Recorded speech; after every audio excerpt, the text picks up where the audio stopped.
Ludwig. Pursuant to the order of the Senate agreed to early today, the Senate will now move to valedictory statements. I do notice that Senator Lundy has a lot of advice in the advisers box, so I call Senator Lundy. Thank you, Mr President and Senate colleagues. I want to take this opportunity to pay my respects to you and to thank you. It's been an honour to work with many of you over many years as we've sought to make this extraordinary country a better place in which to live and work. Obviously, this occasion lends itself to a little reflection, and I want to begin by saying that being a senator for the ACT has been an incredible experience. I've had the privilege of being part of an extraordinary community. It's the best case scenario as a politician, having a smart, engaged, politically savvy electorate, and I want to thank the people of the Australian Capital Territory for their support through 7 elections and through 19 years and 22 days. I believe that inside everybody is a desire to contribute to the greater good, and here in Canberra you see it formally through the work of members of the Australian Public Service and the Australian Defence Force. I want to take this opportunity to pay my respects to both public servants and members of the ADF. And in particular, last Saturday, a commemoration ceremony was held at the Australian War Memorial for all those who served and for those who lost their lives in recent conflicts. I give my heartfelt thanks to those who have served Australia and who continue to do so. I extend my sincerest condolences to the families that have lost their loved one. Their work is truly valued by the community and all of your parliamentary representatives. However, for those in the service of the public, job security and employment conditions become enmeshed in the shallower end of some of our profession's deliberations, and I'm sorry to see this occur. As public servants and serving defence personnel, you deserve better, and there remains important work to do to honour the principles informing the original undertakings relating to the maintaining of the purchasing power of your respective retirement incomes. Like all close communities in our beautiful country, Canberra's heart and soul is found within the people's volunteer efforts, their extracurricular activities, the unconditional caring, giving, the welcoming of new migrants and refugees, of lifelong learning, philanthropy, creativity and sustaining our community through community and sporting clubs. It's often times of crisis that you see this generous heart, like what happened when people turned out to support the family of a woman murdered in her own home, and like the devastating fires of 2003. Thank you to all of you. You've inspired me every day to be the best I can be on your behalf, and you will continue to inspire me as I find other ways to contribute. Beyond the community warmth that we know so well, Canberra has another important dimension. It is the national capital. In this way, Canberrans are the collective custodians of our heart of our democracy. Our national institutions house our treasures, our records, our native flora, our art and our history. The Commonwealth of Australia, this parliament, carries the responsibility of sustaining the principles that govern the relationship for planning between both the Commonwealth and the ACT. The interaction and collaboration between the now amply mature Territory Legislature and its ACT Planning Authority and the National Capital Authority is the key. It's not been without its dramas over the years, and there's been quite a few inquiries of the Joint Standing Committee on the National Capital and External Territories. And one such inquiry is that relating to Norfolk Island. I wish the government, the opposition and indeed the parliament the very best in their united pursuit to create a more effective way to support the people of Norfolk Island, to manage and participate in their economy and society. And I wish the people of Norfolk Island the best. They deserve better than what they have. I'm really proud to see how this city has grown over the last 20 years, and I congratulate the ACT government for its part in Canberra's progress. And I acknowledge the role of successive territory governments that they've played in Canberra's development. I know the Chief Minister, Andrew Barr, will provide the inspired leadership we need right now as federal expenditure continues to contract. His commitment to economic growth, innovation and infrastructure will provide a critical counterbalance to the economy-wide impact of the cuts. He fills the very big shoes left by Katie Gallagher, who will soon take her place here in the Senate. On the nature of cutbacks, it would be remiss of me to remind people that Labor told you so. Many here in Canberra, including commentators, were beguiled by the fake budget crisis and disingenuous promises to limit cuts to voluntary redundancies. and I can't tell you how infuriating it is to have public sector jobs treated in such a cavalier way, notably relative to other regional jobs which have policymakers doing somersaults to save. All jobs are important, as is productivity. And productivity is most likely to grow on the back of technological innovation, like it's always done. So it's surprising that is it so surprising that the only logical conclusion that can be drawn by markets when programs supporting technological innovation and research and development are cut, that productivity is not in fact a priority? The last 20 years we've seen the pace of technological change escalate, impacting on how we live our lives and share our experiences. And navigating this policy terrain accompanying the many changes has been a challenge that I've relished. It remains one of the most complex and demanding and fast-moving areas of public policy. I decided that even before I was elected that I would apply myself to the task of ensuring through progressive policies that technological change was harnessed for progressive outcomes. In my first speech I reflected on how information and how it's communicated is being a major determinant of power, and why universal access to the internet was required if we were serious about harnessing the next phase of economic expansion and social participation. For this reason, the National Broadband Network, as it was under Labor, stands out for me as the substantive achievement of our generation in Parliament, and certainly of the previous Labor government.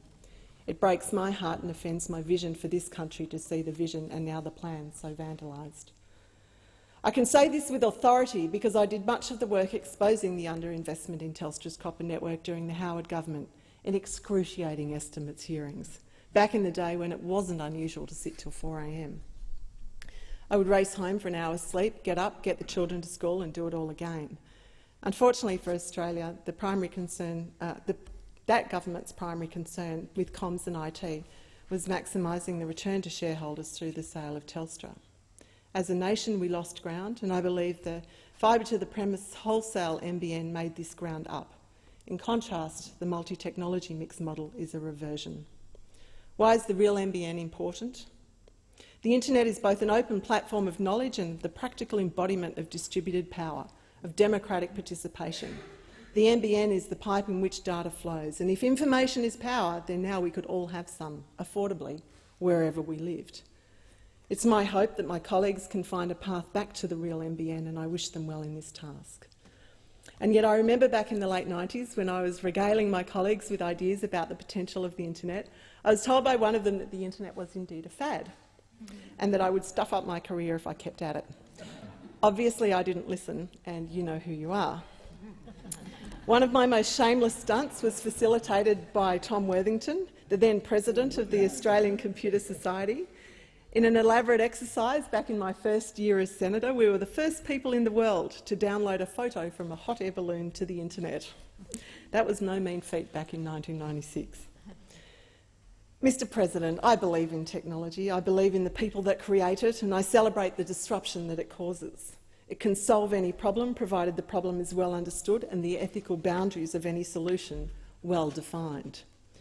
I've been on almost all of the comms and IT-related Senate inquiries over the last 20 years, except when I was Minister, of course, and most of the time governments are trying to solve problems that are not well understood with tools they know little about, and the ethical boundaries of any solution are either confused or absent.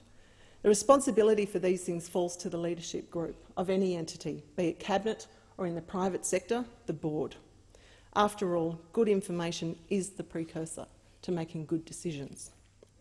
Many of my friends know that Alan Turing is one person who inspires me greatly. This story is easier to tell now that a movie is finally being made that goes some way to giving an insight into this extraordinary person who made something new to solve an urgent and diabolical problem.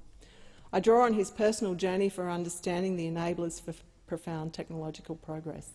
The tagline for that movie, called The Imitation Game, is, "Sometimes it is the people no one imagines anything of that do the things no one can imagine."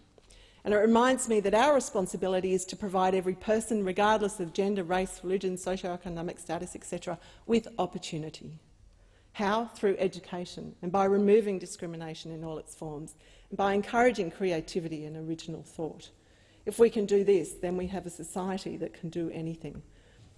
As an aside, I was really proud of the anti-racism campaign that former Attorney-General Nicola Roxon and I launched when ministers. Time has shown how necessary it is to remain vigilant in the fight against racism. And just to bring it all back home in all of that, we've come a long way in 20 years.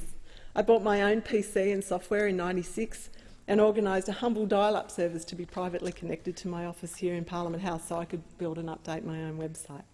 In those days, it wasn't expected that senators and members needed or used a computer. Social media did not exist, and most parliamentarians were not sure what the internet was.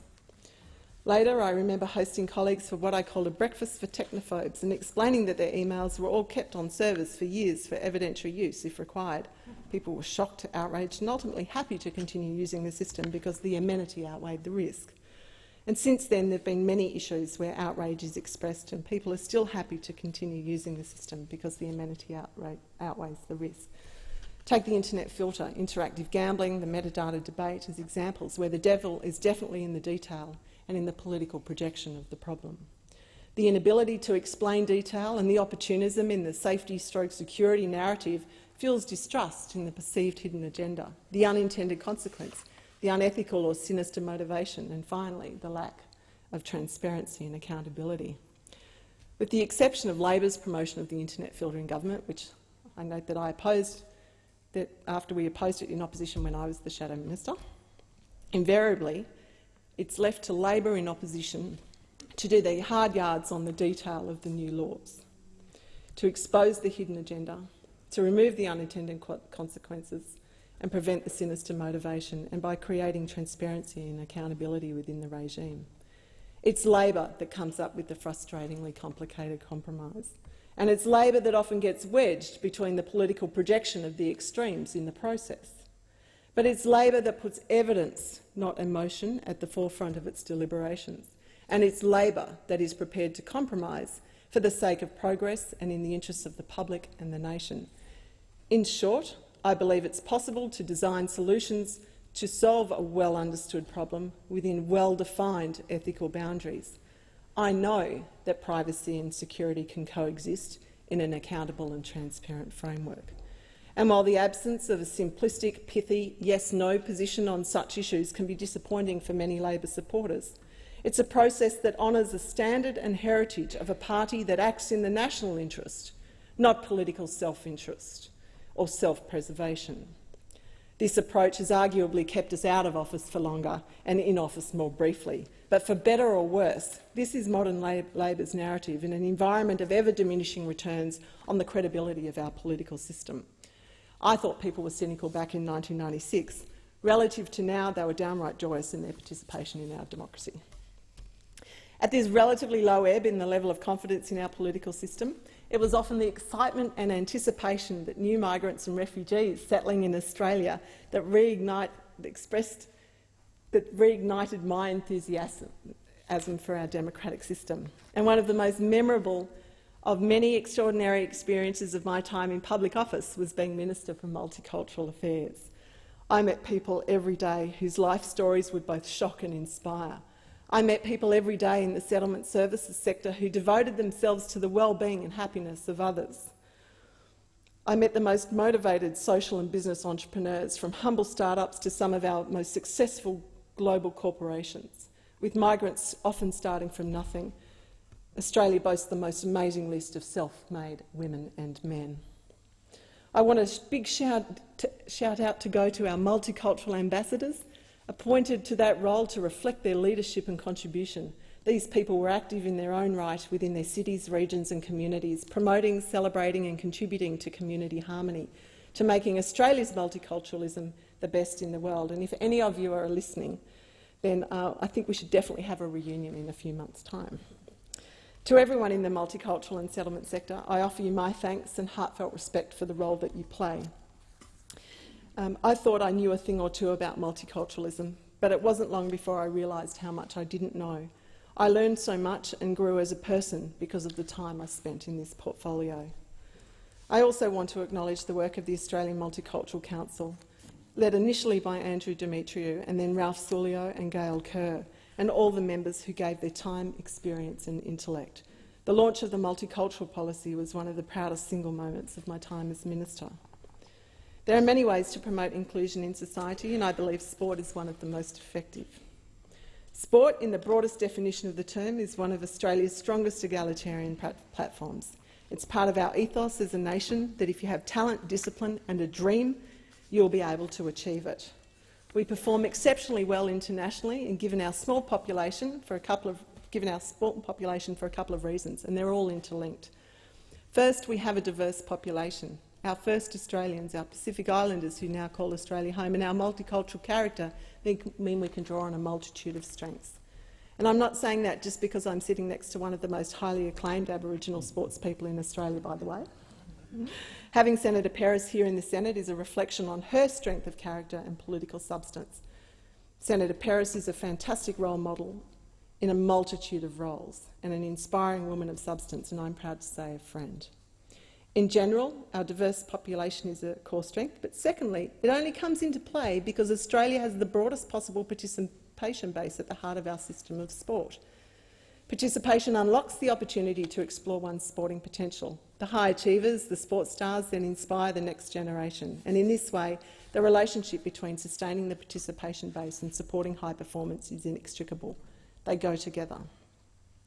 Participation in sport also provides for far more than the sum of its parts. How do you place a dollar value on these things, just to name a few? Physical and mental health, social inclusion and a sense of belonging, teamwork, discipline, respect, community and national pride. Name another area of public policy that does all of these things so effectively, and then have a quick look at the total budget of sport relative to other areas of social expenditure. I know my colleagues know well of my passion for sport and protecting its budget. Never has so little budget done so much for so many, and I know you'll forgive me for that. For millions of Australians and their families, their hour or two of sport as participants and spectators is often the most fun hour or two of the week. It brings family and friends together. Generations across families stay close through their team loyalty.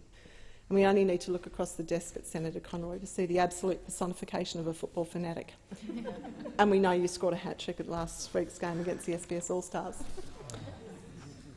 My passion for sport means I'm prepared to defend it at all costs. I was tested on this when the Australian Crime Commission report was released when I was Minister. It gave me the opportunity to work with sports to harden their environments and protect their athletes and their game against new threats from new drugs and methodologies used for cheating, as well as the infiltration of criminal elements. There wasn't a bone in my body that was willing to sweep that aside or disassociate myself with the bad news. It was a turning point for sport, all right, one that, to their credit, the sports leadership fully subscribed to addressing. In unprecedented circumstances, I acted in the best interests of Australian sport. The ACC, the Australian Crime Commission, had described the problem, and the government would work with the sports to fix the problem on behalf of all the clean athletes, the ethical clubs and the parents who were deciding if and where their child would be playing sport. For all the pain and discomfort, I am proud that Australian sport remains the most accountable, cleanest, safest sporting environment in the world, and that other countries now look to Australia to improve their integrity regimes in the way that we have done. Before I leave the issue of sport, I've got one more thing I feel compelled to reflect upon. It won't surprise you. How is it that, despite women being 50% of our population, that the sport we play is so ridiculously unrepresented on our television sets? The answer is because editorial decisions are made that underinvest or ignore that content's potential, and the business case has never been tested in Australia. It's the exception that provides the evidence for their folly. Where the women's game is actively integrated with the men's, there's no problem at all with popularity or ratings or business case. And a couple of examples are, of course, the Olympics, the Paralympics, the Commonwealth Games, the Australian Open. And a credit to Netball Australia and the WNBL as they've achieved remarkable results in the most challenging of circumstances. Keep up the fight for the right to be broadcast. It's pathetic and disgraceful that the urgent need to develop a sustainable business model around the broadcast of women's sport has been so ignored by broadcasters. It's not like it needs a subsidy, even though it probably does, just to keep going, but it needs belief. Belief that if you invest in it, promote it properly, advertise on it, sponsor it, it will fly. Just try it. Maybe then our female athletes can also earn what they deserve out of doing what they are best at. Mr. President, these are perennial issues that shouldn't be perennial. I wish my colleagues all the best in solving these problems, and I will continue to be passionate about them. In all my time in this place, I've tried to draw on my vision for Australia as a guide. One of the great benefits of being part of a large party like the Labor Party is that you have the ability to specialise in areas of policy. The corollary of that is you rely heavily on colleagues in areas where they are specialists and you are not, and you accept to be bound by the decisions of the caucus. And my vision has always focused on where we go next, where the jobs are going to come from, and how do we retain our humanity and sustain our environment as we leverage technology more and more and find ourselves drawn into new challenges. For Australia to have a fair, civil, healthy, engaged and educated society that values and leverages its cultural diversity to build social cohesion and global engagement. And this society needs to be supported by a diverse, digital-enabled economy that is growing sustainably through our investments in everything from education to innovation. It's a mouthful, but writing it down helps me focus. I believe in living a full life, and I've decided to pursue the things I'm passionate about in a different way. Nearly 20 years in the Senate has been long enough. I've had my ups and downs like most people in their careers. It's been far more creative than I ever would have thought possible, and I certainly came at it not wanting to fit what I saw as the standard mould at that time. I wanted to innovate, to try and do things differently, to see what the internet could do to help me engage with the people I represent. And technology has been at my side through this journey, and I want to acknowledge 3 people in this regard who at different points gave me confidence and inspiration to make this so. They're Tom Worthington, Jason Ives and the amazing Pia Wall. Personally, sport also plays a huge role in my life. It helps me outpace the black dog. I love how the sports groups in the Parliament have evolved, and many of my favourite personal moments have been playing footy, netball and rowing. I recall one particular rowing race, a Coxed 4, no less, back in 1998 at the Australian Masters Games here on Lake Burley Griffin. Our crew, Senator Penny Wong, Catherine King MP, Kirsten Livermore MP, and myself, and Michelle O'Byrne was our cox. We managed a bronze medal that year. I can't remember what division it was, but it's a brilliant memory for us all. And so I'm moving on to new things. I'm excited, happy, relieved and more than a little nostalgic to be leaving one of the best roles one could ever hope to have in a wonderful country like Australia. In my new role as Director of the NRMA, I'm excited to be part of a mutual association that has a deep history in representing motorists and road users. And my involvement in technology startups is something I always wanted to do. Holding public office is an illusion in some respects. All people see is the senator, the MP, but we are sustained by institutions, our party members, our colleagues, parliamentary services, of course our staff and our families. I'd like to say just a couple of words about each. I want to thank the staff of the Parliament, and in particular the Clerk of the Senate, Rosemary Lang, and the late Harry Evans before her, the staff of the committees, the library, the education office, the volunteers, the hospitality, everyone at Aussies, the wonderful security guards, tech support, got to know them well, sound and vision, tradies, Comcast staff and the cleaners who clean our offices every day. And there are many more, but the list got too long. The current goings on, the subject of an inquiry will hopefully lead to improvements. I think you all deserve better, and thank you for your esprit de corps over the years, and thank you for helping me whenever I've needed it. To the ALP branch members here in Canberra, I feel like I'm part of a big family. We've campaigned together, attended a ridiculous number of meetings and conferences. You've held me to account and given me great ideas to move forward. Thank you. I'm a proud former union official, and I want to thank the ACT unions for their unwavering loyalty over so many years. In particular, I want to mention United Voice. We've worked together to promote fair pay and affordable high-quality childcare, as well as work together to stamp out the exploitation of vulnerable migrant workers. I'm proud to have worked with you and the other unions on important campaigns. To my parliamentary colleagues, I'm going to miss you. What an amazing group of people. It's just been incredible, and you do get to know people better on committees, perhaps more than in any other way. And I've had a wonderful experience on all of the Senate committees. People have put up with me on those committees.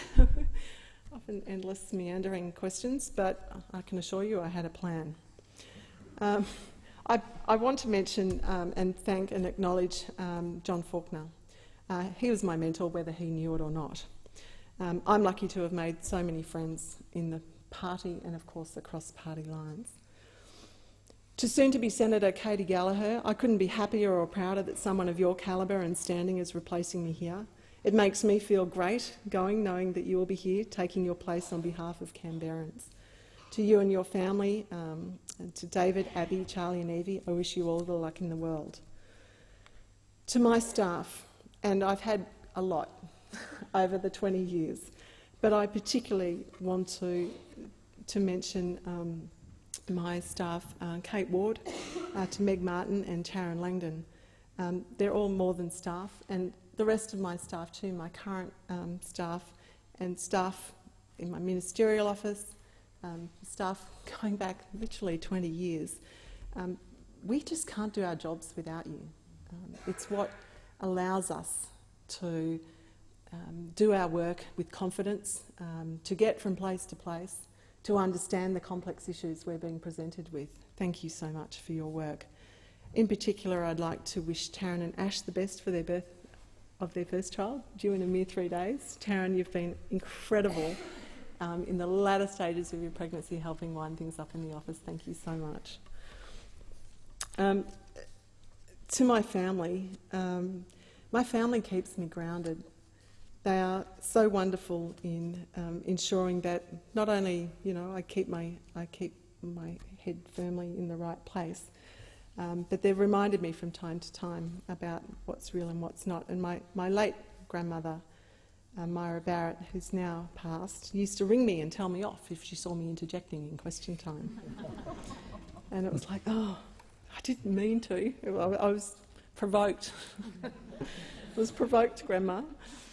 To my mother, Helen, and father, Peter, and stepmother, Maureen, to my brother, Charles, and his wife, Bronwyn, my nephews, Max and Jack. And I'd like to also mention my late sister Jane's children, Olivia, Sophie and James. To each of you, thank you for your unrelenting support in quite extenuating circumstances when, the wheels fall off my system. You're always there to help me to pick up the pieces. But most of all to my children, to Alexandra, Annabelle and Ben, and my stepsons Robert and Matthew. Thank you for your understanding about what I've needed and wanted to do in public life. You're all remarkable young people. I would not have been able to do this without your understanding and support.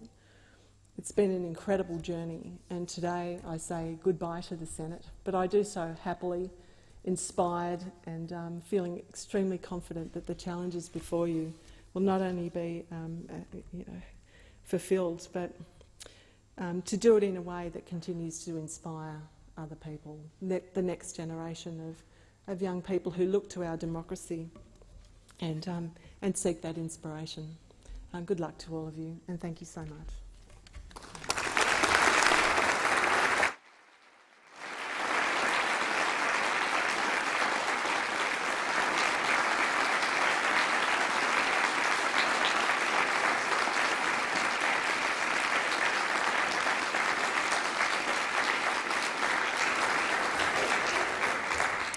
Thank you, Senator Lundy. Senator Abetz. Thank you, Mr. President. Whilst this